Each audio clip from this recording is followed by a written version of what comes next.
Dear compatriots, it is my unique honor to address you on this day. This is the third anniversary of our nation's independence, both as the hopeful day. Let us commend our founding fathers and mothers. Without them, there would have been no modern Nigeria. From the fading embers of colonialism, their activism, dedication, and leadership gave life to the belief in Nigeria as a sovereign and independent nation. Let us, at this very moment, affirm that as Nigerians, we are all endowed with the sacred right and individual gifts that God has bestowed on us as a nation and as human beings. No one is greater or lesser than the other. The triumph that Nigeria has achieved shall define us. The travails we have endured shall strengthen us, and no other nation or power on this earth shall keep us from our rightful place and destiny. This nation belongs to you, dear people. Love and cherish it as your very own. Nigeria is yours.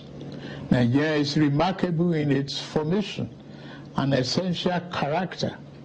We are a broad and dynamic blend of ethnic groups, religious, tradition, and cultures. Yet, our bonds are yet intangible, strong, invisible, yet universal. We are joined by a common thirst for peace and progress, by the common dream of our prosperity and harmony, and by the unified ideas of tolerance and justice, forging a nation based on the fair application of these noble principles to a diverse population has been a task of significant blessing, but also serious challenge. Some people have said an independent Nigeria should never have come into existence. Some have said that our country will be torn apart. They are forever mistaken. Here, our nation stands, and here we shall remain. This year, we passed a significant milestone in our journey to a better Nigeria by democratically electing a seventh consecutive civilian government. Nigeria has proven that commitment to democracy and the rule of law remains our guiding light. At my inauguration, I made important promises about how I will govern this nation. Among those promises were pledges to reshape and modernize our economy and to secure the lives, liberty, and property of the people. I said that bold reforms were necessary to place our nation on the path of prosperity and growth. On that occasion, I announced the end of the fuel subsidy. I am attuned to the hardships that have come. I have a heart that feels and eyes that see. I wish to explain to you why we must endure this trying moment. Those who sought to perpetuate the fuel subsidy and broken foreign exchange policies are people who will build their family mansion in the middle of a swamp. I am different. I'm not a man to erect our national home on a foundation of mud. To endure, our home must be constructed on safe and pleasant ground. Reform may be painful, but it is what greatness and the future require. Of mode, we now carry the to endure, our home constructed on safe and pleasant ground. Reform may be painful, but it is what greatness and the future require.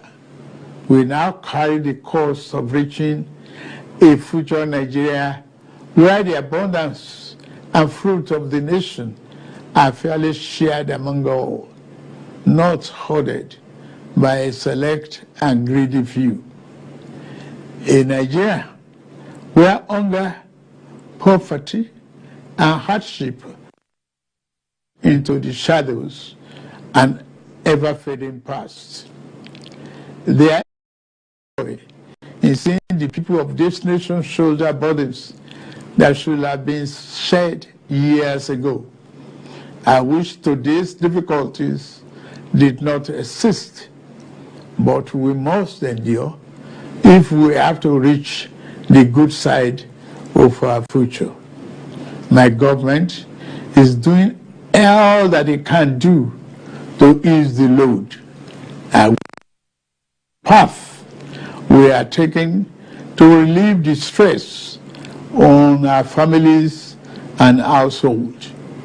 We have embarked on a several sector reform to stabilize the economy, direct physical and monetary policy to fight inflation, encourage production, ensure the security of lives and property, and lend more support to the poor and the vulnerable. Based upon our talks with leaders and other stakeholders, we are introducing a provisional wage award increment to enhance the federal minimum wage without causing undue inflation. For the next 6 months, the average low-grade worker shall receive an additional 25,000 naira per month. To ensure better grassroots development, we set up an infrastructure support fund for states to invest in critical areas. States have already received funds to provide relief packages against the impact of rising food and other prices. Making the economy more robust by lowering transport costs shall be key. In this regard, we have opened a new chapter in public transportation through the development of cheaper, safer, compressed natural gas, the CNG, bus. These buses will operate at a fraction of current fuel prices, positively affecting transport fare. The new CNG conversion kits will start coming in very soon, as all hands are on deck to fast-track the usual lengthy procurement process. We are also setting up training facilities and workshops across the nation to train and provide new opportunities for operators and entrepreneurs.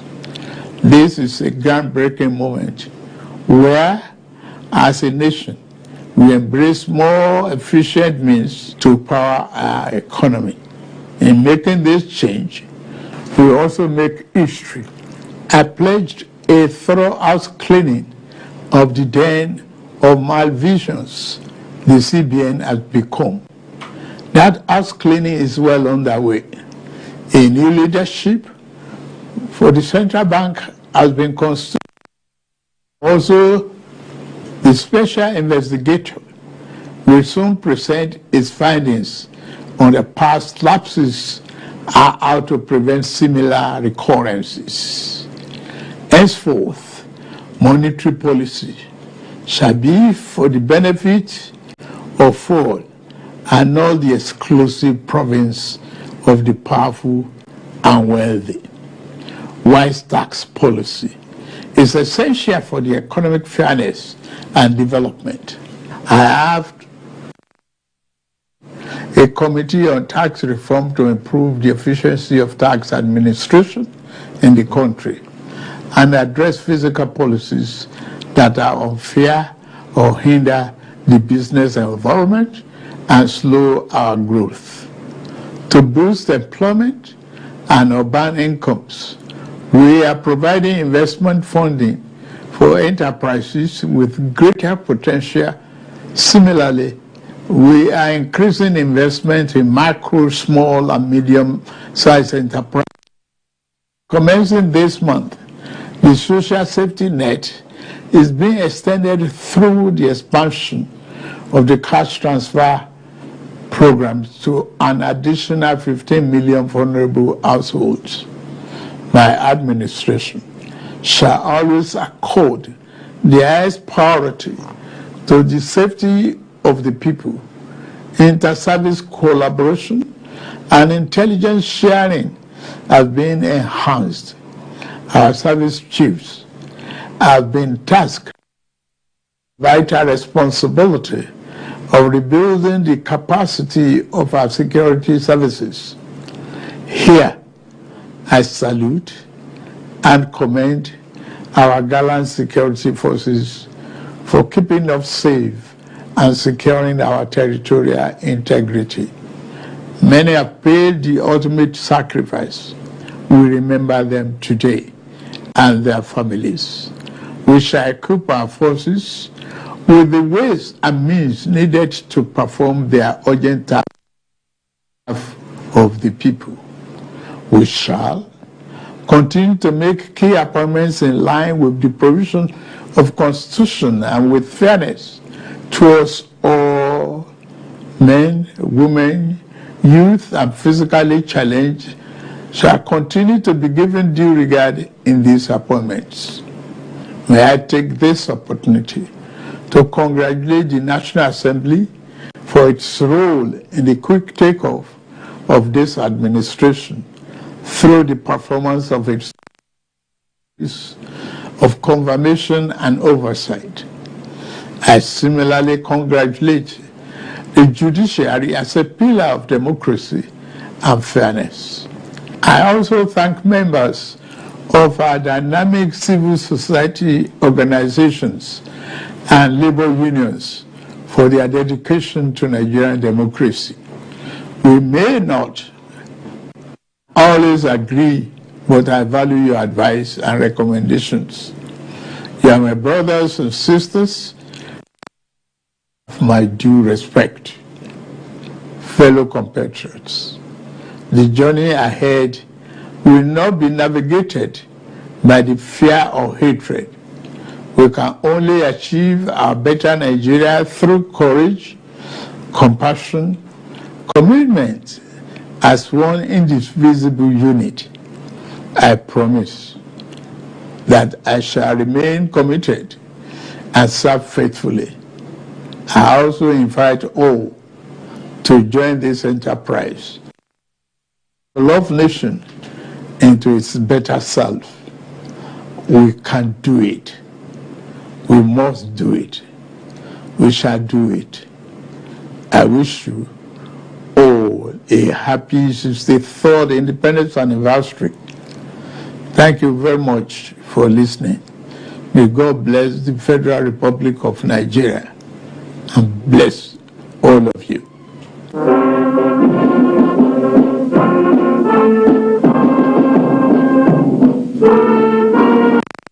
Keep watching. Don't touch the dial, okay?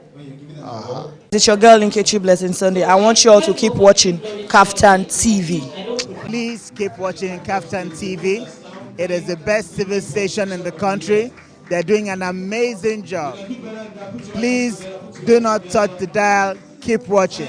Thank you. My name is Sheilo BCFR, the Black Comedian of the Federal Republic. I tell you, when it comes to the best of entertainment, the best of news, the best of information, something that is educative, you're right here at the best place to see.